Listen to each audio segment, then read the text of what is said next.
पूरे देश में करीब 1000 किलोमीटर मेट्रो लाइन है। अकेले दिल्ली में 395 किलोमीटर की मेट्रो लाइन है, यानी दिल्ली में पूरे देश की 40% मेट्रो लाइन मौजूद है। पूरे देश में मेट्रो एक दिन में करीब 1.25 करोड़ लोगों को सफर कराती है, जबकि दिल्ली मेट्रो में अकेले पिछले वर्ष नवंबर में एक ही दिन में 78 लाख लोगों ने सफर किया था, यानी 60% के करीब सिर्फ दिल्ली मेट्रो में सवारी थी। देश के 11 राज्यों के 23 शहरों में पिछले 10 वर्षों में 700 किलोमीटर मेट्रो लाइन का विस्तार हुआ है। अकेले दिल्ली में मेट्रो का विस्तार करीब 200 किलोमीटर हुआ, जो किसी दूसरे शहर से बहुत ज्यादा है। लेकिन आगे दिल्ली मेट्रो का जो प्लान है वो होश उड़ाने वाले हैं। द ड्राफ्ट में आज हम आपको दिल्ली मेट्रो के उसी फ्यूचर प्लान के बारे में बताएंगे।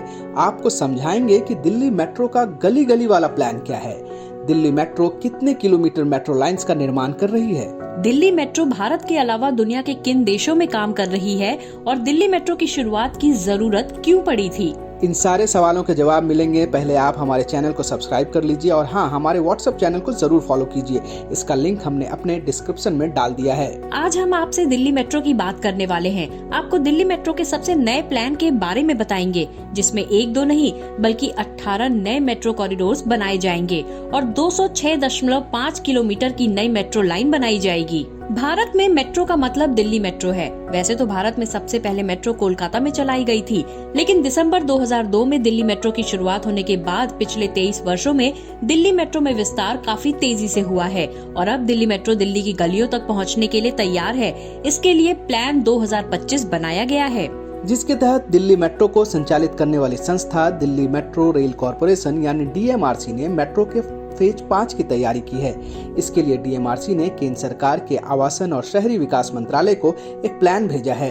इस प्लान में लास्ट माइल कनेक्टिविटी पर फोकस किया गया है। दिल्ली मेट्रो के प्लान 2025 के मुताबिक मेट्रो के 5वें फेज का निर्माण किया जाएगा। इसमें 206.5 किलोमीटर लंबी लाइन बनाई जाएगी। 18 नए मेट्रो कॉरिडोर्स का निर्माण किया जाएगा। इसमें 128 नए मेट्रो स्टेशन होंगे और 79 एलिवेटेड और 49 अंडरग्राउंड मेट्रो स्टेशन। इसमें कुछ कॉरिडोर्स की डिटेल प्रोजेक्ट रिपोर्ट सबमिट कर दी गई है और कुछ कॉरिडोर्स के मोबिलिटी प्लान और फिजिबिलिटी स्टडी पर काम जारी है। अब दिल्ली मेट्रो के 5वें फेज को डिटेल में समझते हैं। 5वें फेज के 206.5 किलोमीटर मेट्रो लाइन को 2 चरणों में बनाया जाएगा। पहले चरण में प्रायोरिटी सेक्शन होंगे और दूसरे चरण में बाकी के सेक्शन होंगे। दिल्ली मेट्रो के प्रायोरिटी सेक्शन में 3 प्रमुख कॉरिडोर के लिए मंजूरी मांगी गई है। पहला कॉरिडोर दिल्ली के इंद्रप्रस्थ से रामकृष्ण आश्रम के बीच 9.5 किलोमीटर लंबा सेंट्रल विस्टा कॉरिडोर है, जो इंडिया गेट, कर्तव्य पथ, राष्ट्रपति भवन, नए प्रधानमंत्री कार्यालय समेत आसपास के इलाके में केंद्र सरकार के तमाम बड़े मंत्रालयों के दफ्तरों को कनेक्टिविटी देगा। ये कॉरिडोर पूरी तरह से अंडरग्राउंड होगा। DMRC ने इसी साल फरवरी में इसका DPR भी सरकार को जमा कर दिया है। दूसरा कॉरिडोर दिल्ली एयरपोर्ट के पास एरोसिटी और IGI एयरपोर्ट के टर्मिनल 1 के बीच 2.3 किलोमीटर लंबे अंडरग्राउंड कॉरिडोर के प्रस्ताव के रूप में रखा गया है। इसकी DPR 2024 के फरवरी में ही दिल्ली सरकार के पास जमा की जा चुकी है। इस पर केवल एक अंडरग्राउंड स्टेशन बनेगा। तीसरा कॉरिडोर दिल्ली के तुगलकाबाद से नोएडा के पास कालिंदी कुंज तक का है, जो साउथ दिल्ली और नोएडा के बीच कनेक्टिविटी को बढ़ाएगा। इसके लिए 4 किलोमीटर लंबा एलिवेटेड कॉरिडोर बनाने का प्रस्ताव है। इसमें 3 स्टेशन बनेंगे। इन 3 कॉरिडोर के अलावा बाकी के 15 कॉरिडोर दूसरे चरण में बनाए जाएंगे।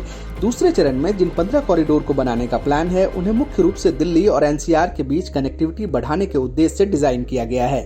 यही वजह है कि 15 में से 5 कॉरिडोर ऐसे हैं जो दिल्ली को NCR के अलग अलग इलाकों के साथ कनेक्ट करेंगे। इनमें से 3 कॉरिडोर दिल्ली और हरियाणा सरकार के सहयोग से और 2 कॉरिडोर दिल्ली और UP सरकार के सहयोग से बनाए जाएंगे। वहीं 5 कॉरिडोर पूरी तरह से दिल्ली में, 3 UP में और 2 हरियाणा में बनाने का प्रपोजल है। खास बात यह है कि फेज 5 के इन प्रपोज्ड 18 कॉरिडोर में से केवल 4 पूरी तरह से नए कॉरिडोर होंगे। इसमें मायापुरी से कश्मीरी गेट, CGO कॉम्प्लेक्स से फरीदाबाद के सूर्य विहार, मयूर विहार फेज 3 से लोनी बॉर्डर और नजफगढ़ नांगलोई मेट्रो कॉरिडोर शामिल हैं। बाकी के 14 कॉरिडोर मेट्रो की मौजूदा लाइनों के एक्सटेंशन के तहत ही बनाए जाएंगे। इनमें से कुछ प्रपोज लाइन के लिए DPR सबमिट की जा चुकी है, जबकि कुछ लाइनों को और एक्सटेंड कराने के लिए नई DPR बनाई जा रही है। इन कॉरिडोर्स को इस तरह से डिजाइन किया जा रहा है जिससे मेट्रो की मौजूदा लाइनों पर भीड़ को कम किया जा सके। वैसे दिल्ली मेट्रो के 5वें चरण का ये प्लान अभी शुरुआती स्टेज पर ही है और इन प्रपोज्ड कॉरिडोर्स को औपचारिक मंजूरी मिलना बाकी है। हो सकता है कि केंद्र सरकार और राज्य सरकार से बातचीत और वित्तीय मंजूरी के प्रक्रिया के दौरान इनके रूट और डिजाइन में कुछ बदलाव भी करना पड़े।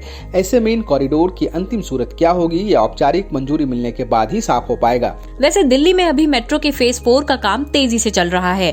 3 प्रायोरिटी कॉरिडोर पर 60% काम पूरा हो चुका है, जबकि 3 अन्य कॉरिडोर्स पर भी काम जल्द शुरू होने की उम्मीद है। दिल्ली एनसीआर में अभी मेट्रो नेटवर्क 395 किलोमीटर लंबा है, जिसके तहत 12 लाइन पर 289 मेट्रो स्टेशन बने हुए हैं। फेज 4 के बाद मेट्रो नेटवर्क में 6 नई लाइनें और जुड़ जाएंगी। उसका दायरा भी 110 किलोमीटर और बढ़ जाएगा। यानी दिल्ली मेट्रो के फेज 4 में 110 किलोमीटर लाइंस बनने पर दिल्ली मेट्रो का एक्सपेंशन 510 किलोमीटर का हो जाएगा और जब फेज 5 में करीब 206 किलोमीटर मेट्रो लाइन का निर्माण होगा तो ये 716 किलोमीटर का हो जाएगा। दिल्ली मेट्रो सिर्फ दिल्ली को ही नहीं संवार रही है, बल्कि देश के कई शहरों में मेट्रो निर्माण में इसकी अहम भूमिका है। डीएमआरसी दिल्ली के अलावा नोएडा मेट्रो को भी ऑपरेट करता है। इसके अलावा डीएमआरसी ने Kochi metro, Jaipur metro, Hyderabad metro और पटना मेट्रो जैसी दूसरे राज्यों की मेट्रो प्रोजेक्ट को पूरा करने में बड़ा रोल निभाया है। अगर विदेशों में इसकी कंसल्टेंसी की बात करें तो ये इंडोनेशिया, बांग्लादेश और इजराइल में मेट्रो निर्माण में अपनी सर्विसेज दे चुका है। लेकिन डीएमआरसी इन सभी मेट्रोज को डायरेक्ट ऑपरेट नहीं करती है। केवल दिल्ली मेट्रो और नोएडा मेट्रो का ऑपरेशन डीएमआरसी के पास है। आज जो दिल्ली मेट्रो तेजी से अपने नेटवर्क का विस्तार कर रही है, उसकी कहानी 1969 में शुरू हुई, जब पहली बार दिल्ली में मेट्रो प्रणाली की जरूरत को लेकर एक स्टडी की गई। 1984 में यानी करीब 15 वर्षों के बाद मेट्रोपॉलिटन ट्रांसपोर्ट प्रोजेक्ट की रिपोर्ट आई, जिसमें दिल्ली में मेट्रो चलाने का सुझाव दिया गया। दिल्ली की आबादी लगातार बढ़ रही थी। ऐसे में 1985 में तब के पीएम राजीव गांधी ने दिल्ली में मास रैपिड ट्रांजिट सिस्टम यानी MRTS लागू करने पर सहमति जताई, लेकिन काम कुछ नहीं हुआ। इसके बाद समय बीतता गया। देश ने कई प्रधानमंत्री देखे, चाहे वो राजीव गांधी हो, वीपी सिंह हो या फिर चंद्रशेखर हो, लेकिन दिल्ली मेट्रो का काम शुरू नहीं हुआ। इस दौरान 1990 तक दिल्ली की जनसंख्या लगभग 1 करोड़ हो गई थी, जिससे पब्लिक ट्रांसपोर्ट पर दबाव बढ़ गया था। दिल्ली मेट्रो पर अगला कदम 1995 में पीवी नरसिम्हा राव की सरकार ने उठाया और मेट्रो के निर्माण के लिए दिल्ली मेट्रो रेल कॉरपोरेशन यानी डीएमआरसी का गठन किया। हालांकि देश में दिल्ली मेट्रो से पहले कोलकाता में मेट्रो मौजूद थी, लेकिन दिल्ली मेट्रो को कोलकाता मेट्रो से बिल्कुल अलग रखा गया और पूरी जिम्मेदारी डीएमआरसी के कंधों पर डाली गई। अगस्त 1996 में HD देवेगौड़ा की सरकार ने दिल्ली मेट्रो प्रोजेक्ट को आधिकारिक मंजूरी दी, लेकिन काम ने रफ्तार पकड़ी अटल बिहारी वाजपेयी की सरकार में। 1996 में जब दिल्ली मेट्रो को मंजूरी मिली तो इसके लिए 4,860 करोड़ का बजट तय किया गया, जिसमें 60% भारत सरकार और दिल्ली सरकार को खर्च करना था और 40% जापान की जापान इंटरनेशनल कोऑपरेशन एजेंसी यानी JICA से लोन के रूप में मिला।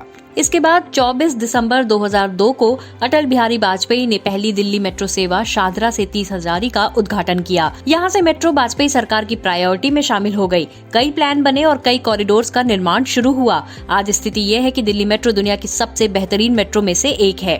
दिल्ली मेट्रो के निर्माण में उस समय की सरकारों ने जितनी इच्छा शक्ति दिखाई, उतना ही क्रेडिट जापान को जाता है, क्योंकि तकनीक से लेकर वित्तीय सहायता तक में जापान ने भारत की पूरी मदद की। हालांकि भारत अब जापान की मदद से काफी आगे बढ़ चुका है और मेट्रो के मामले में दुनिया में 3रे स्थान पर पहुंच चुका है। जल्द ही 2रे स्थान पर पहुंचने वाला है।